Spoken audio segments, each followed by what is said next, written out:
Our next feature is Kent Bang. He comes to us. He grew up in eastern Nebraska. Can you imagine that? He looks like a pretty good guy, too. It's tough, man. Taking it already. He was involved in production agriculture. He graduated from the University of Nebraska with a BS in animal science. And after working for the university for a while, he spent 12 years with Purina Mills, and most of that time managing production and sales of swine genetics. And then he kind of wandered off into business, and it looks like that's kind of where he ended up, I think. Isn't that right? After looking at the business development, and he became a business development manager in the swine area for the company, and mainly in Minnesota. In 1992, he took a position with Archer Daniels Midland as a swine business development manager and swine marketing manager. That's quite a bit, isn't it? Swinging on the business side there. And also had some international business there with customers at ADM. So, worldwide expert because of that, okay? Primarily working in Asia, okay? For the past 11 years, he's been involved in financing of commercial swine operations. Now, you can imagine that for a job? Yeah. And several pork processors, so he's been on both sides of the fence, hasn't he? In these years, he served as relationship manager, senior swine credit analysis, even in the credit business. One tough guy. Currently, he's a regional vice president for Bank of the West, specializing in swine lending. His topic is going to be, what do current economic signals mean for the future of the swine industry? Let's give Ken a big hand.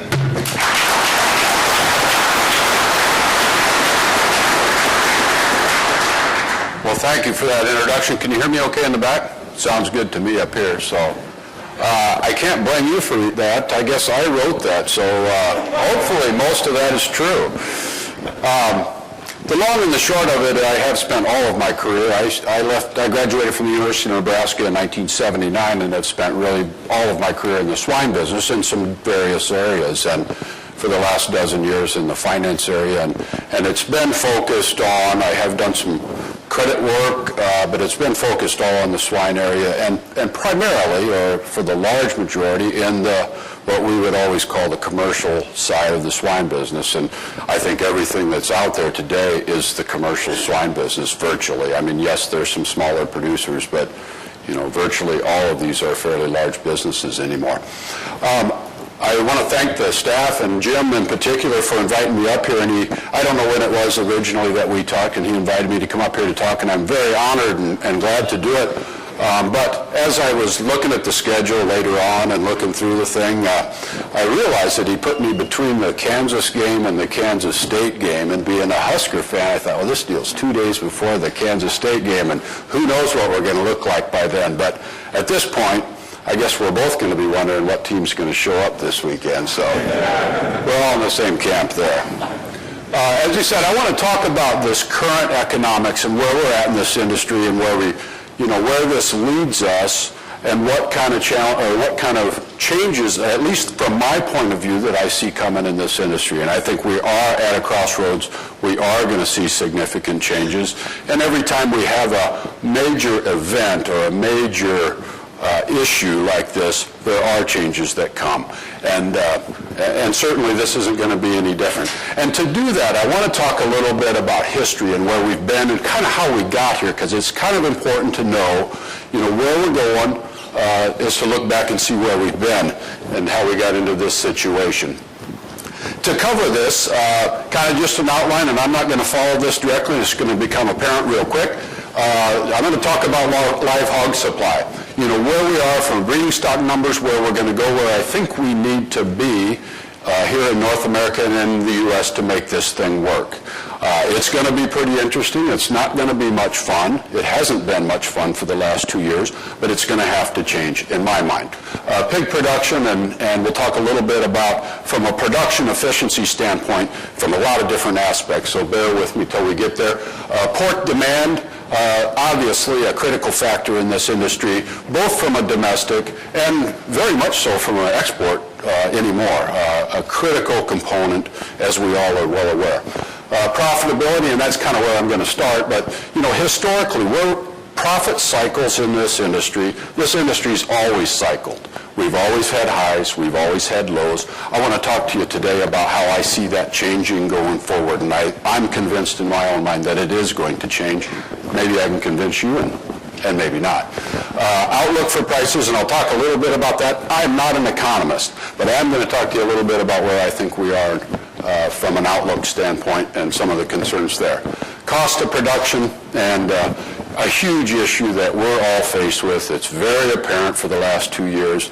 It was extremely apparent last year when you just didn't know what to do from one day to the next. I need to point this in a certain way. I guess I wandered too far off.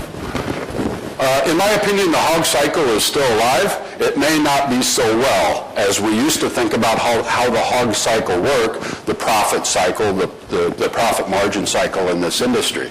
I think the biggest change that we're going to see is that this is going to be an elongated cycle as compared to historical numbers. And I think there's several reasons for that.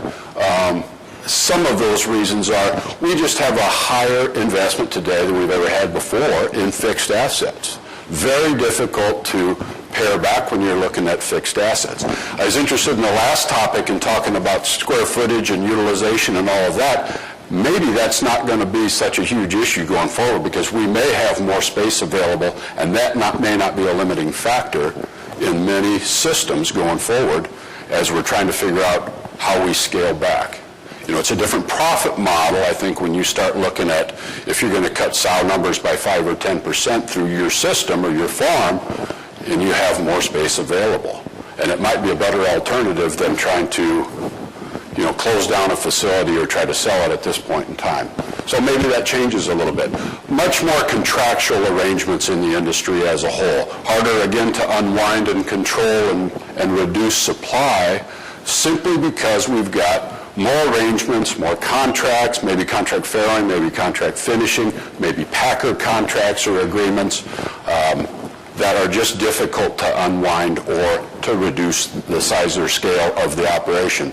And then more specialization. The industry as a whole is much different than it was the last time we went through a significant downturn in the business. Back in 98, 99, when it was an absolute wreck, you had most of this industry with a significant land base that if they decided that, hey, I've lost enough money in the pig business for a while, as a lender, you could probably take and look at that debt and say, well, we can take this much and put it against the dirt you have good asset value or good equity in your dirt, and you can work that out over a period of time. And if you wanted to exit that business, it was much easier in that model than what we have today, which is a model that much of this industry is very specialized from the standpoint that that's all they do, and that's all you have. So it's all or nothing. We're all in, if you will. If you pay Texas Hold'em, we're all in.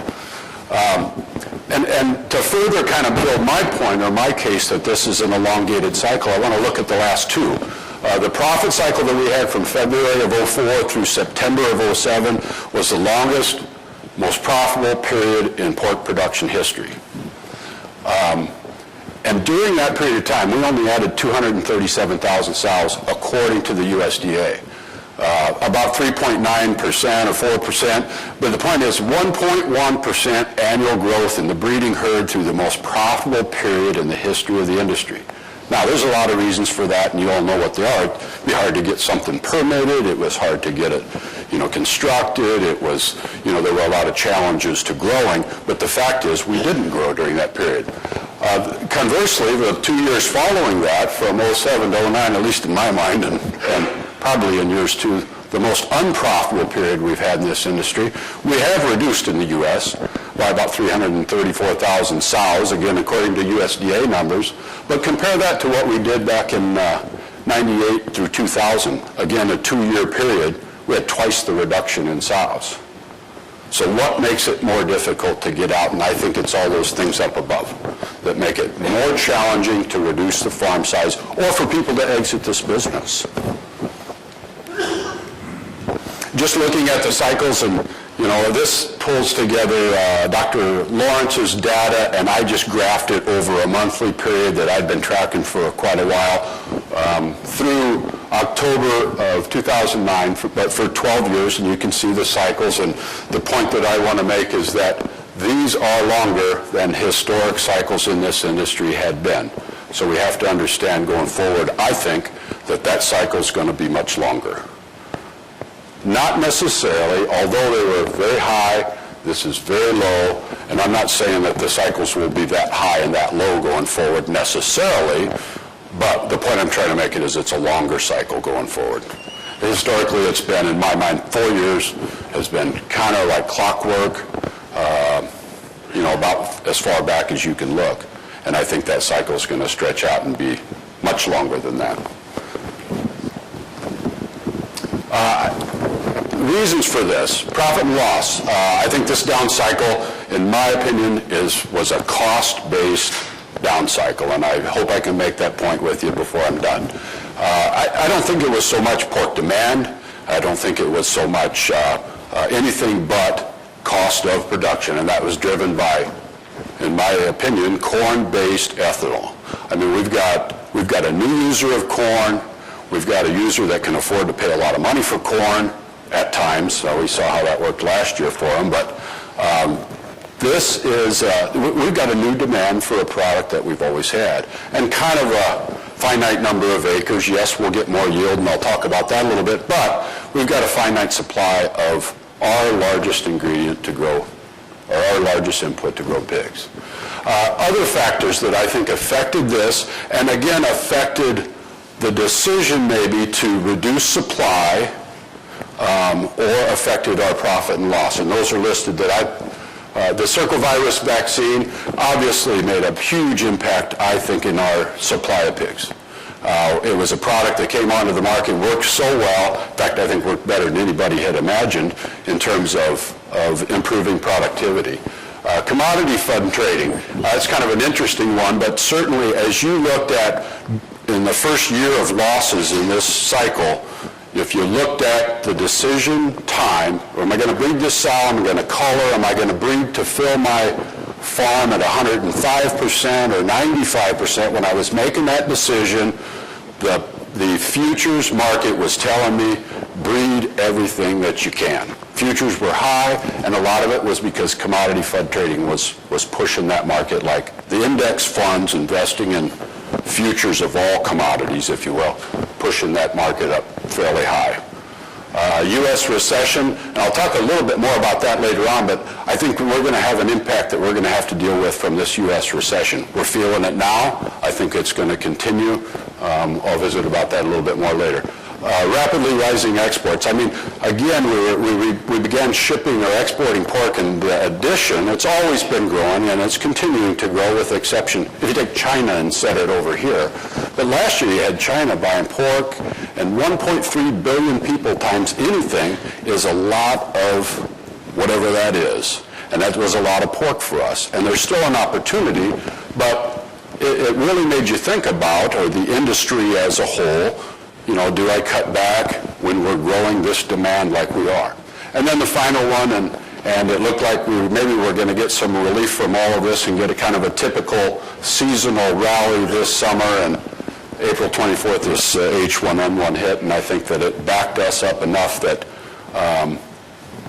caused some significant financial impact to the market by slowing it down, and hence we've figured out we have a supply problem following that. Talking about costs, this is revenue is in the blue line. This again from Lawrence data, charted over a 12-year period of time. Revenue on a monthly basis, but I want you to focus on, if that's purple or pink, I'm not sure which. In a guy's color book, there's only, 7 or 5 colors or something, so it's got to be one of those two. But at any rate, it was a cost basis. It was a cost issue for us. You look at the driver of average cost when you got back here last year, pushing costs of production up, this for average producer, somewhere right around or up over $60 on a live weight basis. Significant impact. And it looks like we're going to continue in that ballpark, and have costs that are something north of 50 cents a pound, and it's going to be a drain or an issue on this industry.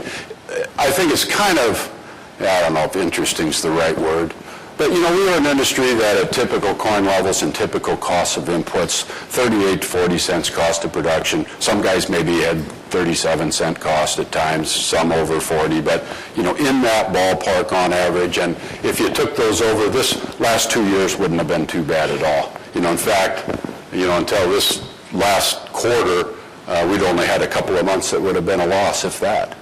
So in my mind, it's clearly a cost issue, and it will be going forward. This I just plotted out based on futures the other day when I finalized this, but just on some, it basically just looks at some carry costs on corn through 2010, and we're going to be in that ballpark and are going to have to figure out a way to live with those kind of costs. The driver, obviously, we talked about, and you all know, and is ethanol production. The plants are there. As I look at it, there's about 200 plants that are operating, or going to be operating shortly. I don't think there's going to be a lot of expansion in that business. I'm not sure there's a few bankers in the room, I'm not sure who would finance that if they want to build new ethanol plants today. Pretty difficult to get done.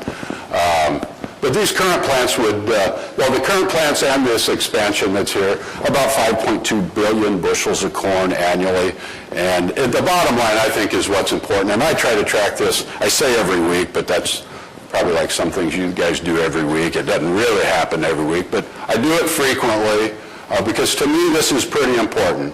And this was based on the first week on a weekly average ethanol rack price at $1.99. Some transport cost, $120 DDGs, $3.44 corn.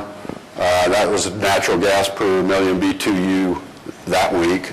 But this is the number. Given all that, the ethanol plant that week could have paid $1.88 a bushel more for corn and covered all of its variable costs.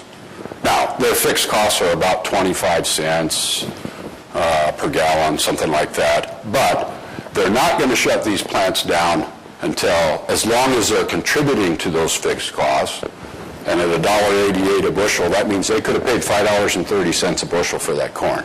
Now, you have to make in your own mind your decision on where all this goes, because that is going to be that's going to be influenced by, number one, the value of the U.S. dollar, because that's, I think, going to drive crude oil at least for a while. And those two are going to work in tandem. And we're going to continue to, as long as we've got high crude oil values, we've got high ethanol prices, we're going to continue to have a value for corn. Now, the good news is, going back to, I don't think we're going to add ethanol plants. You're not going to throw down new plants and use more. But the point is, I think those plants are going to run at capacity for some period of time. And your guess is as good as mine, and that depends on those other factors. Corn acres, obviously we made a huge response to this ethanol deal when corn started running up in value.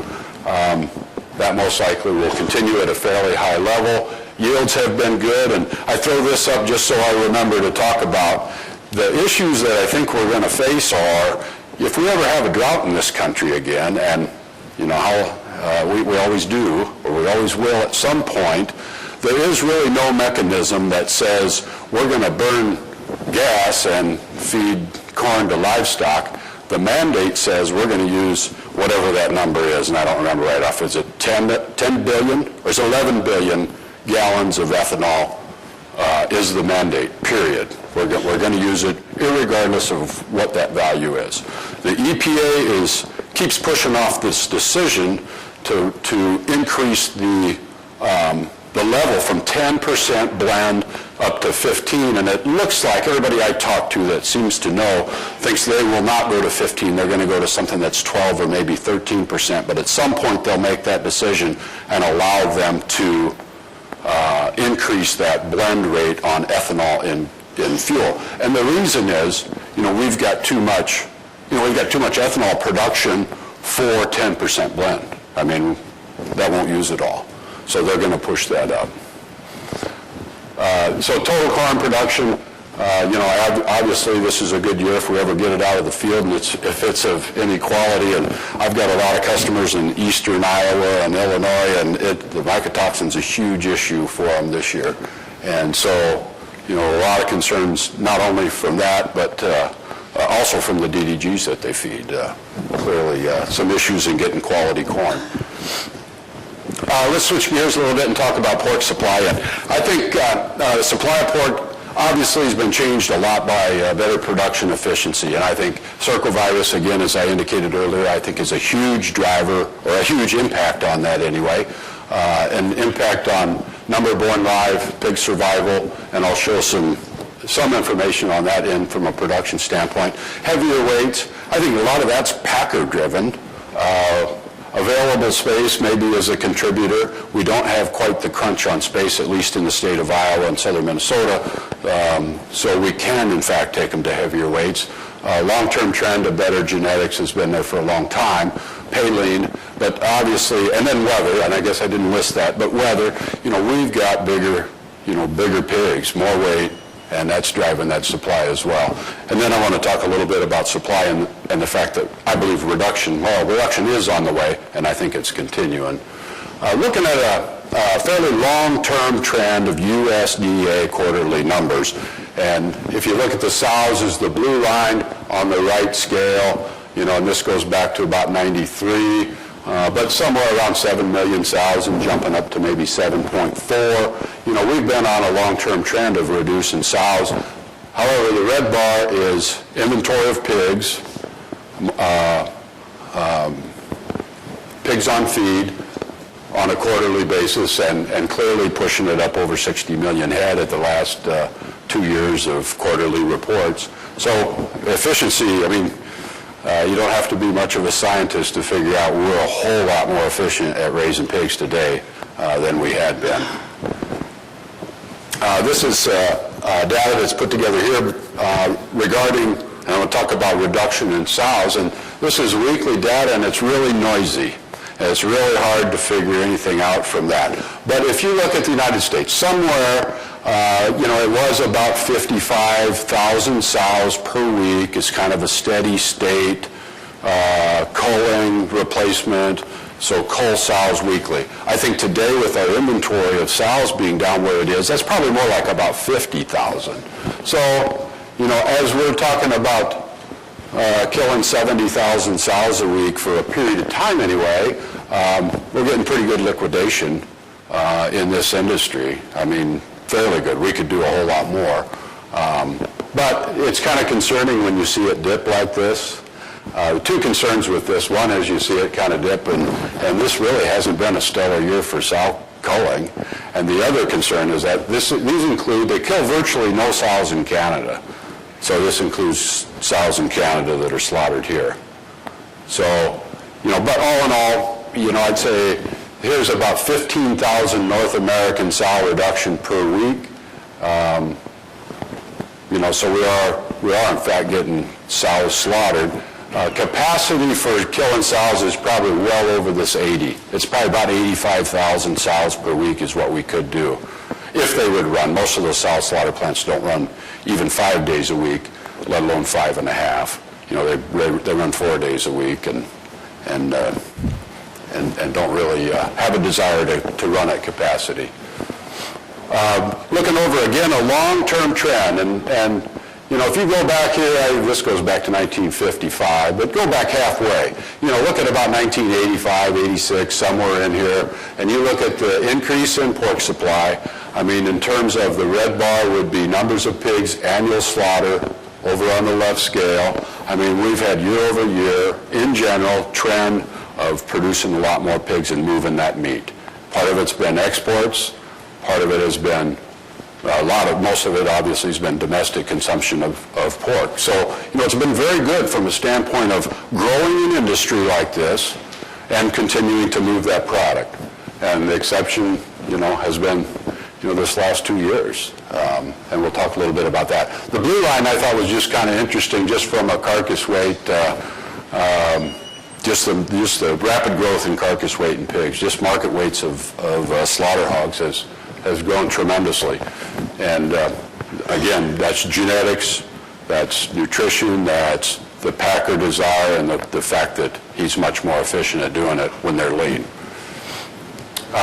Impact of weekly, I think I've got a better chart in here, but you can just see over the last several years, and particularly this cool last summer, had a huge impact on our supply. I mean, pigs grew faster. They didn't slow down through most of the Midwest. We didn't see near the dip in slaughter weights that we typically do, and again, added to the supply of pork. Weekly slaughter, we saw a little bit of a gap here early, and I was very optimistic that we'd have a pretty good 2009, or at least see a pretty good recovery through the summer until H1N1 hit. Plus, now if you look at this supply, it's been pretty even on a weekly slaughter basis with, it's down a little, but it's been pretty even with a year before slaughter. This looks at slaughter weights this year. We didn't dip much below, 1 week below 200 all summer long. So, I mean, clearly a lot more pork hit the market because these pigs were bigger this year. I talked about H1N1 and impact on better production and efficiency, and this obviously going back to 1984 does not have anything to do with H1N1. But significant, you can kind of see the trend line if you took it over the long period of time and just what we're able to do from a management standpoint, from a genetic standpoint, to raise and save more pigs and wean more pigs. There's a couple of areas here. I mean, this was a period in time when we were rapidly replacing dilapidated or outdoor older facilities with modern production systems, and we saw a pretty good response to that change in terms of pigs per litter. If you go out here, I think a lot of that has to do with the H1N1 vaccine and just the fact that these sows are saving more pigs, they're having more pigs, and I think that's not all genetic improvement, although I know the PIC guys in the room would like to say, or any of the genetics companies, but we are continuing to improve it from a genetic standpoint, but I don't think at that rate. And I think a lot of that has to do with disease control. Reduction in supply, if you look at, again, quarterly data both in U.S. and in Canada, and I include that, and when you start thinking about this industry, is that we're kind of a North American industry. If they raise them in Canada, they're going to slaughter 20.5 million, and we're going to get the rest, and that's how it works. And so we're really kind of a North American, we're in it together, I think, to some degree. Now, the difference is the exchange rate, probably, and maybe helping us out. But you can see Canada, they started reducing their sow herd back in early 2005. Pretty significant red ink in Canada over that period of time, and huge reductions in numbers of sows. And I think that, it continues. They're still running 4% year over year. And that is before any of the impact of this latest sow buyout, which I think is going to reduce their sow numbers significantly again over the next probably 2 or 3 quarters. U.S., we were still growing a little bit. Pretty controlled growth, though, if you look at it, all the way since we settled out from the 98-99 debacle. Pretty reasonable sow supply or sow inventory control. But we, about late 2007 or early 2008 did start reducing supply or reducing numbers of inventory, and we've pulled that back. We hit about 2% down year over year, and it will, I think that will get back down in that range again based on what I see coming. Live hog imports, as I said, anything that's produced in Canada that isn't slaughtered, isn't part of that 20.5 million that's slaughtered there, we're going to get. And those numbers have been falling. And this is probably a function of the MCOOL legislation. And slaughter hogs are running 8,000 or 10,000 a week, almost like clockwork now. We just don't get any more than that. And my opinion, this has fallen drastically. This includes, the way they do it includes feeder pigs and iso-wean pigs. They're all called feeders, but that's dramatically reduced, and I think we're going to get that down to a pretty small number myself, and I'll show you where I think this thing is going. I think we're going to get those imported pigs from Canada down to a fairly small number. And there's two factors. One is MCOOL. The other one is the exchange rate. And they're at an extreme disadvantage shipping pigs to be finished in the U.S. Based on those two counts. Earlier this year, I happened to be at a meeting with Steve Meyer, and I've always respected his work. And he made the presentation that he thought we needed about a 12% reduction in the North American sow herd from the highs or from the end of the year in 2007. And I came back and as I look at it, I think based on the higher productivity and the higher cost of production, and I think the productivity over that period of time is going to be 6 or 7%. The cost of production is going to be about 6%. It's going to take that much supply to get over our cost of production, our higher cost of production. And so I don't know if that's right or not, but I think it's got to be pretty close. I think that's in the ballpark of where we need to end up. And if you look at those numbers in 2007, about 7.75 million sows. As of 9/1/09, about 7.2. So we've had in North America reduction of about 6.7% in the last 7 quarters. And I think, really clear, concise message to liquidate from an economic standpoint really has only been around here since August. Yes, we've been losing money, but there's always been that carrot at the end that says, you still need to breed at 100% or more. And I think that message has changed. It certainly did in the month of August. I think Canada's going to reduce a significant amount of the additional that's got to come out of this, and I say about another 260,000 sows. I think they're going to take this down to where it's about 1.1 million sows, and they can slaughter their 20,500,000, and we can get a few excess overflow, excess production, and I think that's kind of where it's going to end up if the relationship of the Canadian dollar to the U.S. dollar doesn't change, if MCOOL doesn't see some kind of a significant radical, something doesn't happen with that. And I don't think either one of those are going to happen.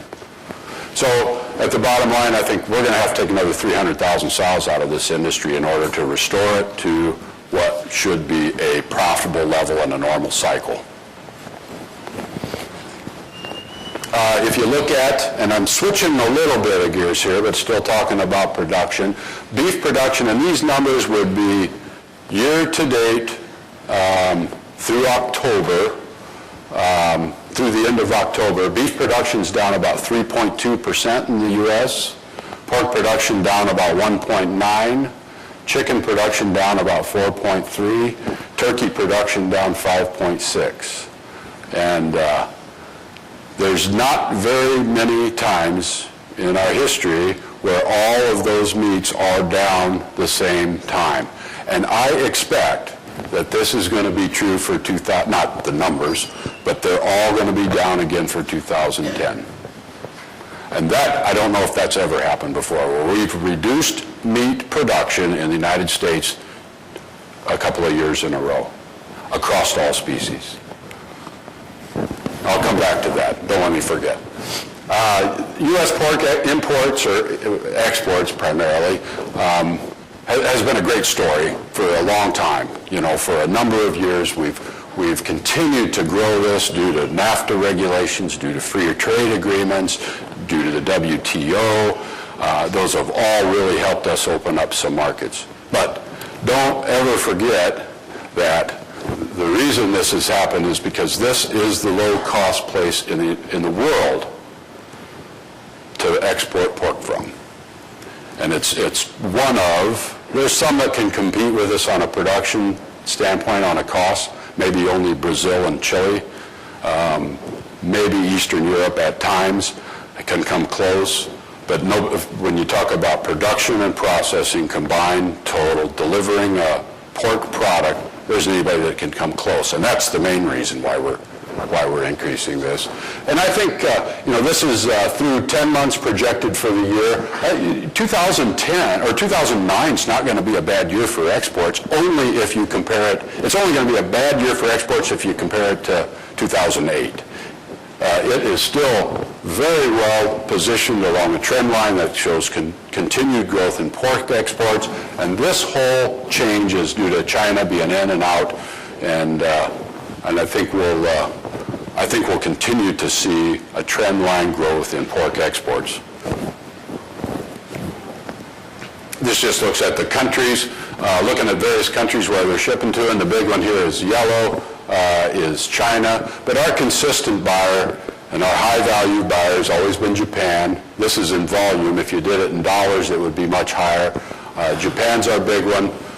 We've got a huge growth in China, which really took us over the top. And I think our export opportunities, the NPPC looks at China as being our largest potential market going forward. We hit record profit, we hit record exports, and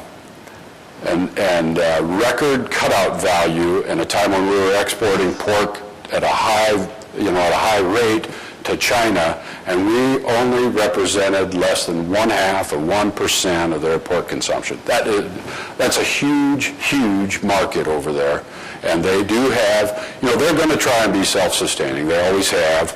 Pork is very important. The pig is very important to that country, but they don't. You've got a huge supply or a huge number of people, a short supply of land-based, grain-based. They don't have the assets that we have in the United States.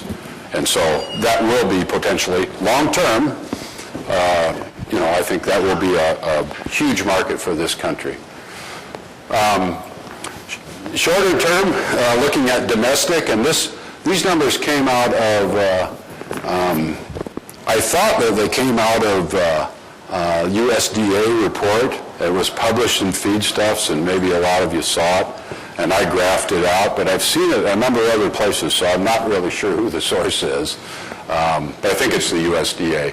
And it looked at, meat consumption. This is beef, pork, and poultry consumption year over year, and we were up to about 220 pounds per capita in the United States. 08 was down, 09 was down, and is projected to be down when we finish the year, and 2010 is projected to be down. And that's a concern, because if we back up, I'm going to try this. This is going to be dangerous. If I back up, how many in the room, what percentage of the U.S. pork production does this represent roughly? 20%. Yeah, this is about, it's right around 20%, and that's what we did in 2008. So if we still consume 80% of our pork, more so this year, we're still going to have to consume, or we still get to consume, depending on how you look at it, we're going to consume 80% of the pork here in the U.S. And these are disturbing to me because of all the things that I think we're doing to reduce supply. Yes, we're all in the same boat with poultry, beef, pork, as far as cost of production being driven. They're no different, or they're different, but they have the same issue. But we're going to be slugging it out to sell product against some competitors that, we're all trying to serve a smaller market, I think, for the next year from a domestic standpoint. So we have to hope that we can continue and to grow our export markets because this might be a bit of a battle. Now, at the same time, all of those species, like I said, I believe are going to be down in production next year. And beef's probably going to be down quite a bit. So, the impact may not be as huge as this would look, but I don't think that's ever happened where we've had 3 years down in meat consumption. But I don't think it's a change, and I've talked about this a lot with a lot of different groups, and my conclusion is I don't think it's a change in eating habits. I don't think it's aversion to meat. What I do think it is, I think it's a factor or a reflection of the recession in the country. Domestic pork consumption, you can see, has grown over the years, obviously, as we've produced more pork and we've used it up. Pork packer margins is kind of interesting as you look at the purple line is the meat margin on the pigs you sell, just from a simple standpoint. But just look at the value of the byproducts, and that's been a huge factor of exports. I mean, we're exporting products that used to go into rendering and capturing excellent value for them. But all in all, you know, that's important to you as you're selling pigs and they're paying you, because the cutout value, they're not making it so much on the domestic meat. And we can argue all day about what that cutout value is based on and how relevant it is, but it's worth tracking at any rate. So the byproduct values and the exports from that are very important to us going forward. Pork demand, and you know, this just looks a little bit at the volatility that we've had, and especially as you look at when we were exporting just less than 1% of China's exports and kind of normal exports to other countries, look what it did to our cutout value. So that's pretty critical. And if you back up one, that export number is not valued in here. And I've worked with packers that have told me that the value of product that they get to sell overseas and export, pork, not byproducts, pork, they average $1 a pound premium. And that's huge. It's not figured in this number, but it is figured in what they can either pay you for pigs and make as margin, and most of them you can look at their balance sheet any day. You want to pull it up, and those publicly traded companies, you know what they're doing. But at any rate, huge value for it. But the other concern is, during this period of time, if you take about these are weeks, so throw about 8 of them together and take 2 months, and what was the profit in the pork business in those 8 weeks? You know, we had record values for product, and we were losing money. It's a cost issue. This chart was shown earlier. I think Liz had this up, didn't she? This is published by the NPPC, but looks at just, again, through November 4th, but $1.5 billion. And I really don't believe that you can attribute all of that to H1N1. But it was the driver early on, and probably could account for all of that early. I think somewhere in this period of time we realized we had a bit of a supply issue in this industry. The recession and the backup in meat had it was difficult to overcome that huge supply. So, you know, a good chunk of it, now I in my own mind wouldn't stand up here and try to say it cost the industry $1.5 billion, but it was a significant impact and driver to the economics of the industry. I think bigger factors as we look at domestic consumption, we look at, you know, our ability to sell more product into this market next year being difficult, and I think this is probably the biggest driver. And I don't know, I was down in San Antonio earlier this week at the American Bankers Association, and I can't remember if I read it in USA Today or if I saw it on the news, but I've seen it a couple of times since then, and the storyline was that the USDA says 1 out of 6 families in the United States in 2009 had financial trouble putting food on the table. 1 out of 6. That's an eye-opener to me. As we're trying to build value in a product, we're trying to sell more meat into a product, and we've got such an economic issue here at home that it's going to be difficult to push that product or push more product through. I think we've got to pull supply back. Additional issues, and this goes back to, I think, how we kind of got where we are from a recession standpoint, but this just looks at consumer credit in millions of dollars.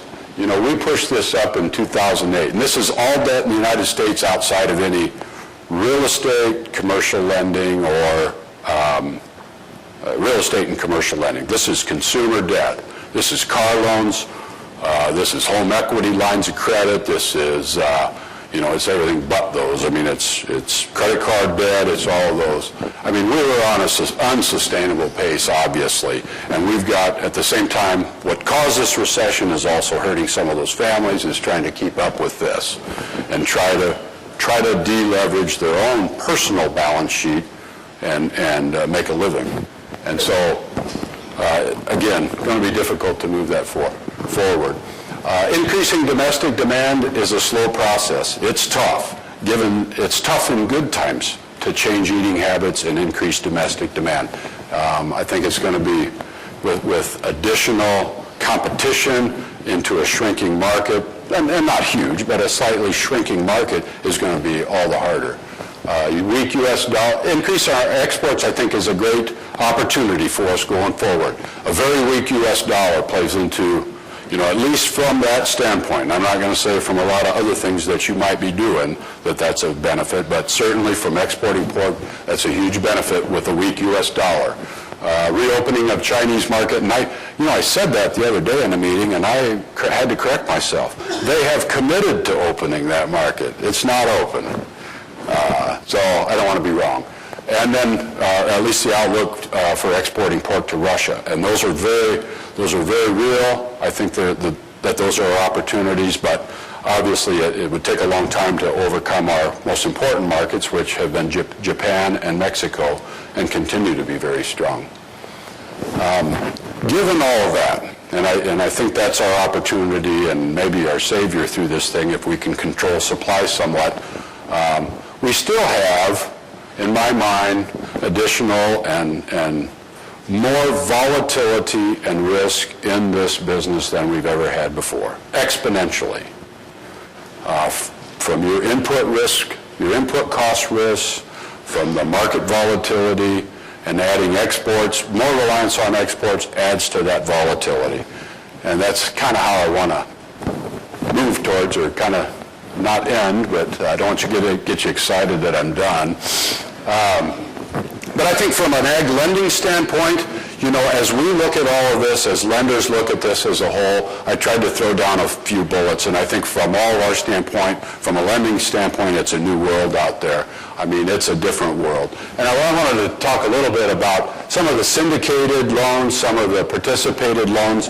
Those deals, they're on very large deals, generally deals that might be $20 million or more in general. And for some of the participated deals, it might be not a huge farm that might be financed by a local bank that maybe sells a piece of it to a local bank down the road. And there's a lot of that goes on in this industry. And this has been a real challenge for those deals, because the desire to participate in those deals amongst banks in general is reducing. And part of that is there's a little less trust between banks. There's a little more concern about the other bank's abilities to capitalize a deal. I've seen it in deals that were really not very big. $1 million loan that, you got a lead bank that's not very big in a small community that he has half of that loan and he sells half of it to a neighboring bank, and they can't agree. One of them was just a piece of paper that he invested in and bought, never understood the swine business and didn't want to, but he bought, trusted that guy, and he went forward. Now that there's more risk and more volatility, and he got real smart or got real interested in a hurry, and now he's looking at that thing and saying, well, when that comes up for renewal, you just go ahead and take it. Well, if the bank's not large enough, doesn't have the capital reserves, or doesn't want the additional risk, that's an issue going forward, and a lot of that is happening today on deals of many sizes. So that's a challenge.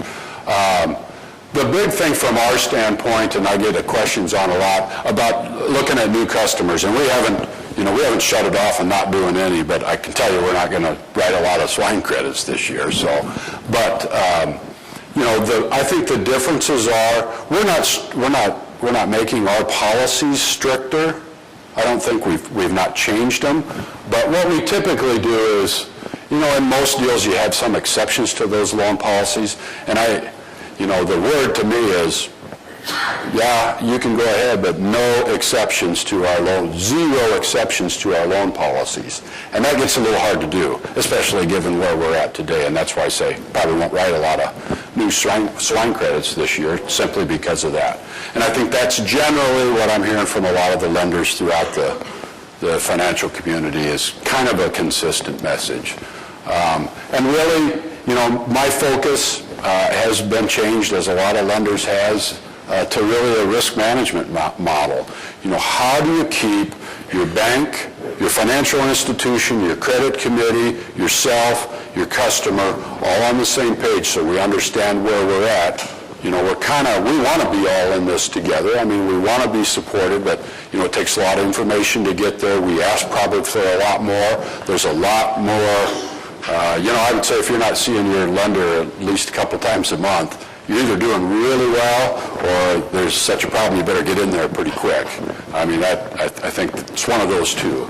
But I think, certainly the opportunity to just say, well, if you're not going to work with me, I'm going to go somewhere else. There's a lot fewer institutions out there to go to today, and that's kind of the bottom line. And it will be, I know our memories are short, and Doug Hoffbar and I were talking about this over lunch. Remember in '98 we said, never again, we're not going to let ourselves get in this position again. Well, memories are kind of short, but I would say it will be a long time before there's a lot of new lenders or a lot of new players in the financial community that want to go out and take a charge at the pig business. And so there's still strong financial institutions out there that will participate, but there's not going to be a lot of new ones coming into that thing. So I think capital is going to be an issue in an industry that has more volatility. And there's some ways around that, and that's kind of where I want to end up here. I would say, things that you could do working with your lender, because I think it's going to be hard to move. Continually update your budget. I've got customers that, yes, they're not in the greatest shape at all. They do kind of a monthly 12-month budget. So every month they reforecast for 12 months. And I know that's a lot of work on their behalf, but in order to keep everybody in the financial institution comfortable that we know where we're at, we know where we know that we can, that there's a light at the end of the tunnel and we can keep working towards it. Really critical that you communicate that way. Review loan covenants. Make sure you know what's in your loan documents. I mean, your lender does.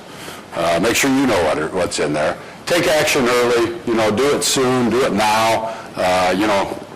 If you need to make some changes in your business, don't be like me and be a procrastinator. Get on it as quick as you can. I think one of the things that we need to really do is look for opportunities to lock in some profits, and profits maybe look for some opportunities to lock in some small losses. Anyway, manage that risk, reduce the risk exposure that you can't afford if you can't afford it.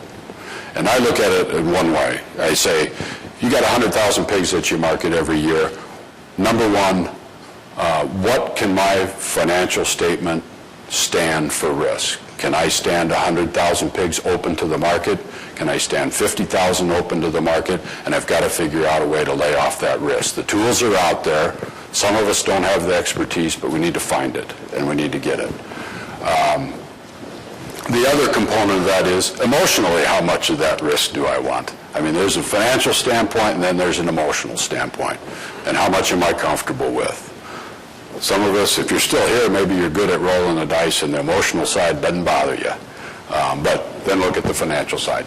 Analyze your debt structure, and I just can't say it enough. I mean, at where we're at this point in this industry today, it's liquidity, liquidity, liquidity.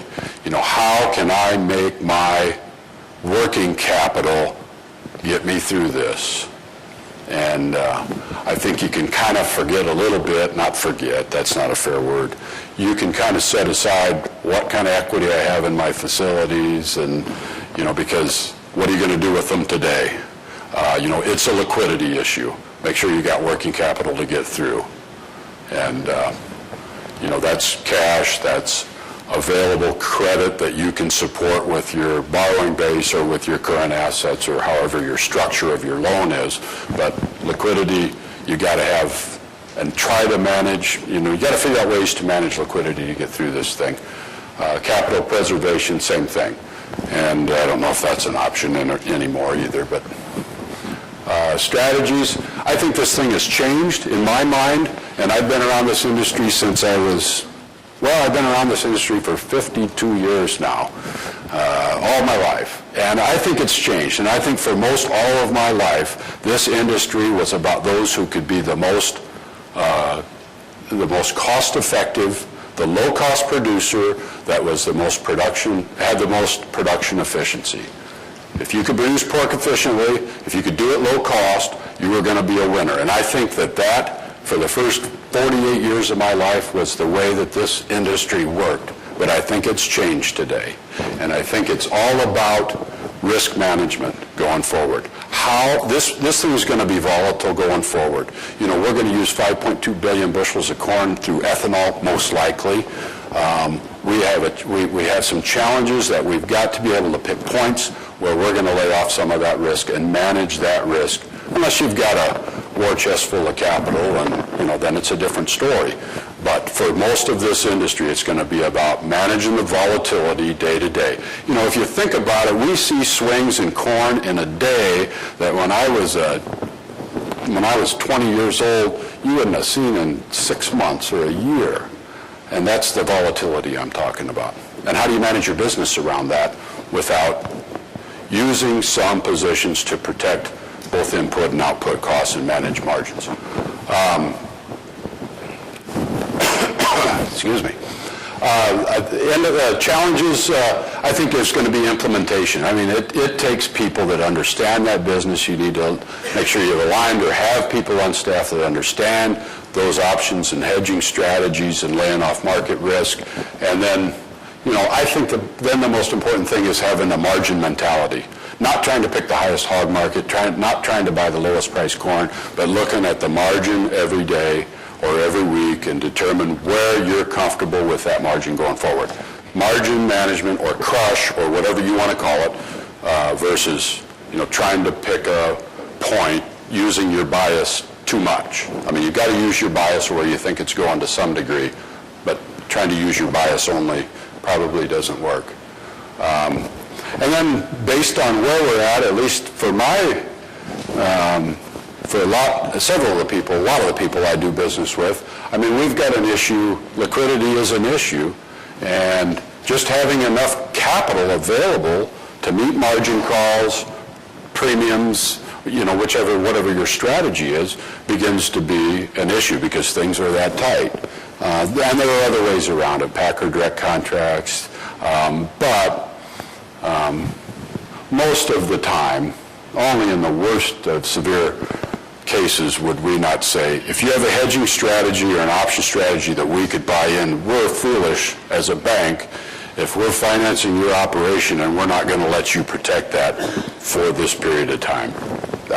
You know, we're going to do it. And you know, so you've got to look at doing those. And this is tough, though. I say we're going to do it, and I say that a little bit tongue-in-cheek because it's not easy to get that done when you push that limit, and, you know, and you're out there as far as you can. As long as you've not met some hold limit, that's another issue. And then if you've got a deal that's participated with a number of banks, you know, that you don't have just one bank to sell. They've got to sell the other banks that that's the right thing to do and advance more capital. I'm not really sure why I threw this in here. I think for one reason, the volatility. I mean, obviously, you know, we had some opportunities to lock in some pigs, but you also have to, and that looks like, you know, wow, should have locked in pigs last September, but if you look at the corn, you know, maybe that didn't make the most sense either. And that's why I think you've got to look at, you know, what are my feed costs, what are my margins, what's the hog market, and does it all make sense? Can I crush a profit through it? And I chart this on a weekly basis, and this one I actually do every week. But just and I use a real simple formula of 10 bushels of corn and 160 pounds of meal. Real simple. I don't try to factor in DDGs because I just want a raw, what is my revenue over feed cost? And as I start to look at it, you know, this is kind of where we've been, and I think for most of my customers, it's about $75 over those two ingredients that they need to have to be profitable. And, you know, so you got to start developing, I think, a margin mentality in this business. Don't spend a lot of time looking at the numbers. I just pulled them off of some historical ballpark numbers. But I think as you sit down and you start looking at a margin strategy, the first thing you're going to do first thing you're going to have to do is say, well, there's definitely some seasonal variation in what kind of profits we make in the summer versus the fall, one quarter versus another. And then at what point do I start layering some in? And again, don't worry about my numbers. But I think a strategy laid out like this that says, you know, if when it gets to this, I'm going to sure be looking at hedging 35% or 55% or 75% or most all of my production if I can generate these kind of margins. And looking at that every day to begin to form, and I think it's going to begin to form what that bias is and what you're comfortable with as far as laying off some of that risk, capturing some of those profits. And I think it's important because, as I was saying earlier, a year ago when we had the high futures that kept this supply going and kept us in business, I think that what kept those futures so high was a lot of the index funds investing in all commodities. They mostly invest in crude oil, but they did and do invest in corn, hogs, cattle, all that. And if you look, and there's places you can go look, those index funds are starting to invest again in those futures markets. And I think you've got to be looking at these summer markets, next summer markets, maybe to capture some of that profit when the time is right. But you got to be watching it every day. Now, these numbers and how they vary, and again, I'd say don't pay attention to mine, but these are going to be dependent on these factors. I think it's going to depend on the time factor or how far away you are from that. You know, if I'm sitting here at the fourth quarter and I want to look at the first quarter profits, I might be happy with a $2 loss. Depends on the time. If I'm going to go, if that's 6 or 8 months out, I want to be looking at a bigger profit than that. Or I'm going to sit and wait for a bit. Risk tolerance. Again, we talked about the liquidity. How much tolerance for risk do I have? How many of those pigs do I want open to the market? And then where we're at in the cycle. And obviously where we're at today makes these numbers look awful high. But where we are in the cycle, your tolerance for risk, how far away you're looking, I think are all, and your personal bias on where we're headed, all have to factor into what strategy you put in place and at what point you start locking in some of those profits. Excuse me. I think this is my final slide, and I wanted to talk about our cost of production relative to the rest of the world, and this just looks at cost of production, and it's got some age, but we're the driver for corn. Cost of production is relative and has been pretty consistently relative across the world. And you can see where the U.S. fits. There are maybe a couple places where they can produce pigs. They're pretty close to the same level that we have, maybe even a little bit cheaper. But, what's Brazil's problem? They're not going to export a lot of pork with the hoof and mouth issues they have in Brazil. They're not going to be a huge competitor short term. Argentina probably isn't either. The other issue, the big issue in all of that is packing, processing, and getting the product out of the country and delivered. And again, we stand alone when you start talking about that. Look at the markets where we're shipping to, and Japan. Obviously their industry is falling apart. I was in Korea, or spent a lot of time in Korea a number of years ago, helping there, working with their swine production systems, and they were always about twice the cost of production as we were. No reason for them to be producing a lot of pork there. They import corn, they import soybean meal, they make feed on the coast, and they ship it inland to the farms. Not a very efficient model for making pigs. They have no land mass that it would be available for that. If they had land mass, they'd be growing food for themselves or food for human consumption. So, we've got a great opportunity, and that's what I want to close with. And, I think there is an opportunity. I think we've got some challenges, and I think we've gone for another period of time simply now because of the recession and the impact of that.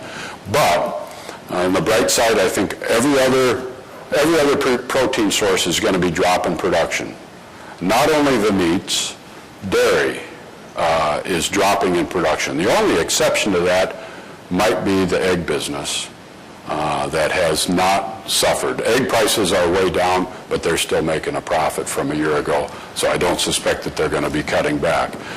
So we're going to be, but we are going to be competing against them in the markets. I think opening up these export markets are going to be huge for us, and I think that, again, I hate to say it because it hasn't happened yet, but I think that, again, is going to be the savior for us in the short term, and help us push out of these doldrums, out of this low price that we've been feeling. So I appreciate the opportunity to visit with you, and I'll be around for a bit, so if there's some questions, I'd be happy to answer them.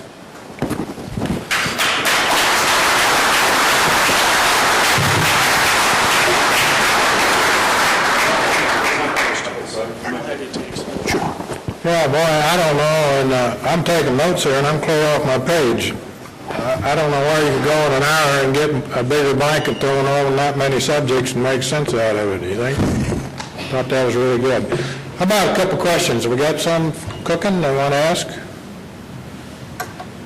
I'm going to throw this out since there's no hands jumping up right away. And I had a large discussion yesterday with a group in my office that happened to be a group of producers somewhere from Kansas, South Dakota, and Nebraska, I think. But the questions were around, and the discussions around, where do you think this, what is the model, what is the pork production model that succeeds long-term in the future? And that's a great question. I got an answer back here.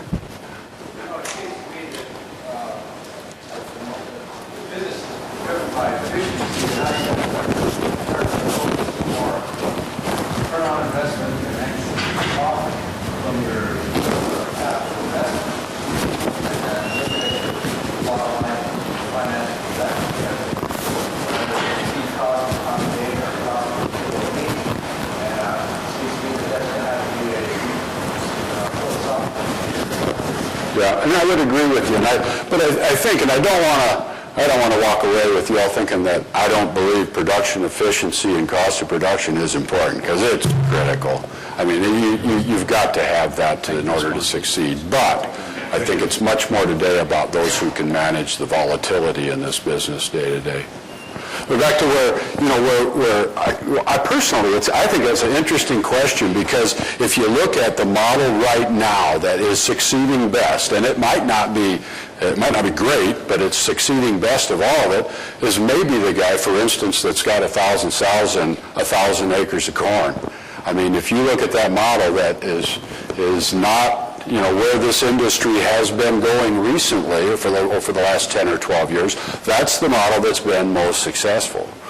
Now, our discussion went way too long last night and way into way too many other details, but the question became, does this industry,